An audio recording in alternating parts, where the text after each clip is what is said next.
Legenda Aitui dan Putri Kembang Melati, kisah cinta, kesetiaan, dan keajaiban dari tanah Sulawesi di tanah Sulawesi yang subur dan indah, jauh sebelum masa kita kini. Hidup seorang pemuda bernama Aitui.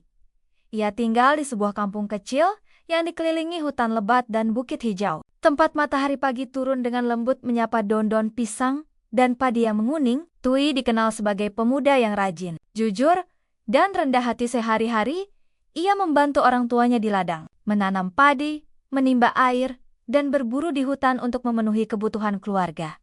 Namun di balik kesederhanaannya, Aitui memiliki hati yang besar dan cita-cita tinggi. Ia ingin suatu hari menjadi pemimpin yang membawa kesejahteraan bagi desanya. Suatu sore di musim hujan, ketika Aitui sedang menimba air di sungai, awan mendung menggantung di langit, petir berkilat di kejauhan. Namun di tengah derasnya hujan itu, ia melihat sesuatu yang aneh. Sebuah cahaya keemasan turun perlahan dari langit, jatuh di antara pepohonan di sisi lain sungai. Rasa ingin tahunya membuat Aitui melangkah mendekat. Di balik kabut dan hujan itu, ia melihat seorang gadis berparas sangat cantik. Rambutnya panjang berkilau bagai benang sutra, kulitnya seputih melati, dan matanya memancarkan kehangatan yang menenangkan hati. Aitui tertegun. Ia bahkan lupa menutup tempayannya yang kini meluber air. Gadis itu menatapnya lembut dan tersenyum. "Siapakah engkau, wahai gadis cantik, yang muncul di tengah hujan seperti cahaya bintang?" tanya Aitui kagum. Gadis itu menjawab dengan suara lembut. "Namaku Putri Kembang Melati. Aku berasal dari Kayangan. Aku turun ke bumi untuk menikmati keindahan alam yang kalian miliki di sini." Hari itu menjadi awal dari kisah cinta mereka. Sejak pertemuan pertama, Aitui dan Putri Kembang Melati sering bertemu di tepi sungai yang sama. Mereka berbicara tentang dunia mereka masing-masing. Aitui menceritakan kehidupan manusia yang penuh kerja keras dan kasih sayang, sementara sang putri menceritakan kehidupan Kayangan yang damai dan terang. Tapi sering terasa sepi. Hari berganti minggu, minggu berganti bulan. Cinta tumbuh perlahan. Seperti bunga melati yang mekar di pagi hari, Putri Kembang Melati mulai jatuh cinta pada kebaikan hati Aitui yang sederhana. Dan Aitui pun terpikat oleh kelembutan sang putri. Namun di dalam hatinya, Putri Kembang Melati tahu bahwa hubungan mereka tidak akan mudah. Ia berasal dari dunia Kayangan, dan hukum langit melarang para dewi jatuh cinta pada manusia.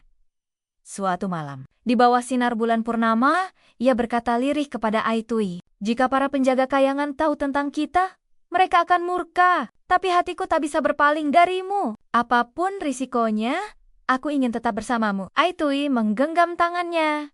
"Kalau begitu, biarlah aku yang menjaga dan melindungimu di bumi ini. Kau tidak akan sendiri." Beberapa hari kemudian, Putri Kembang Melati memutuskan meninggalkan Kayangan. Ia menyerahkan sayap dan selendang emasnya kepada Aitui agar tak bisa lagi kembali ke langit. Sejak saat itu, mereka hidup bersama di desa kecil itu. Aitui membangun sebuah rumah dari kayu jati dan atap daun rumbia. Sederhana tapi hangat. Hari-hari mereka diisi dengan tawa, bekerja di ladang, dan menikmati malam ditemani cahaya lampu minyak. Putri Kembang Melati pun belajar kehidupan manusia. Ia belajar menenun, memasak, dan menanam padi. Semua orang di desa menyukainya karena kelembutannya dan tutur katanya yang halus. Tak lama kemudian, mereka menikah dalam upacara adat yang indah, dengan seluruh warga desa hadir, menyaksikan kebahagiaan mereka sempurna ketika lahirlah seorang bayi perempuan yang mereka beri nama Lembayung, karena wajahnya seindah warna langit senja. Namun, kebahagiaan itu tidak berlangsung lama. Di Kayangan, Dewi Penjaga Langit menyadari bahwa salah satu bidadarinya menghilang. Mereka segera menemukan bahwa Putri Kembang Melati telah turun ke bumi dan menikah dengan manusia. Para dewa marah besar. "Ini pelanggaran. Ia telah menodai hukum langit. Kita harus membawanya kembali," kata salah satu penjaga. Suatu sore, ketika Aitui sedang berburu di hutan, langit tiba-tiba berubah gelap. Angin berputar hebat, dan dua utusan langit turun dari awan. Mereka mendatangi rumah Putri Kembang Melati dan berkata tegas, "Putri, kau telah melanggar peraturan Kayangan. Kau harus kembali bersama kami sekarang juga." Putri Kembang Melati menangis. Ia tak ingin meninggalkan suami dan anaknya. Namun kedua utusan itu tak mau mendengar. Dengan kekuatan sihir, mereka merampas selendang emas yang dulu disembunyikan Aitui. Entah bagaimana mereka menemukannya. Saat Aitui tiba di rumah, ia melihat istrinya menangis sambil digenggam cahaya emas yang hendak membawanya ke langit. Aitui, maafkan aku. Aku harus pergi. Jaga Lembayung untukku. Suara Putri Kembang Melati semakin jauh, hingga lenyap di langit sore.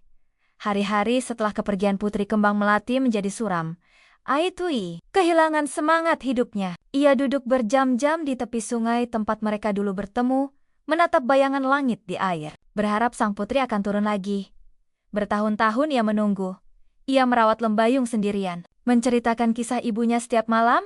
Suatu hari nanti, ibumu akan kembali. Ia adalah cahaya yang tak pernah padam, nak. Lembayung tumbuh menjadi gadis yang cantik seperti ibunya. Baik hati dan lembut, namun di hatinya selalu ada kerinduan pada sosok ibu yang hanya ia kenal dari cerita. Suatu malam, ketika bulan purnama menggantung di langit, Lembayung yang kini telah remaja pergi ke sungai seorang diri. Ia berlutut di tepi air, memandangi pantulan wajahnya, dan berbisik, "Ibu, kalau kau masih ada di langit, lihatlah aku sekarang." Angin berhembus lembut, dan tiba-tiba bunga-bunga melati bermekaran di sekitar sungai. Meski belum musimnya, dari tengah-tengah bunga itu muncul cahaya keemasan yang indah, dan di dalamnya sosok Putri Kembang Melati perlahan muncul, tersenyum dengan air mata haru. "Ibu," jerit Lembayung.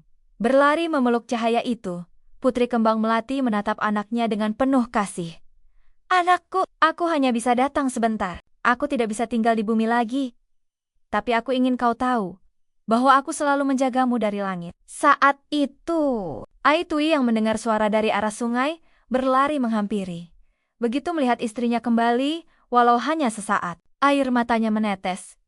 Mereka bertiga saling berpelukan dalam keheningan malam dan cahaya bulan yang memantul di air sungai. Namun perlahan, cahaya sang putri memudar lagi. Sebelum benar-benar lenyap, ia berkata, "Jika kalian ingin memanggilku, tanamlah bunga melati di tepi sungai ini. Setiap kali ia mekar, ketahuilah, aku sedang mendengarkan doa kalian dari kayangan." Sejak malam itu, Aitui menanam ratusan bunga melati di tepi sungai. Setiap kali bunga itu mekar dan mengeluarkan harum lembut, seluruh desa merasakan ketenangan yang luar biasa. Konon, di sanalah asal mula bunga melati menjadi simbol kesucian dan cinta sejati di tanah Sulawesi. Warga percaya bahwa aroma melati adalah pesan dari kayangan, bahwa cinta sejati tidak pernah berakhir, hanya berubah bentuk.